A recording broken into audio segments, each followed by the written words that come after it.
Minsan kaya malungkot pa tayo sa buhay. Kasi unang-una sa lahat, nakakalimutan na nating magpasalamat sa Kanya.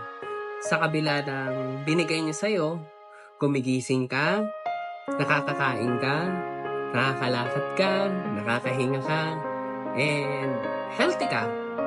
Nakalimutan na natin yun ipagpasalamat. Bakit nga ba?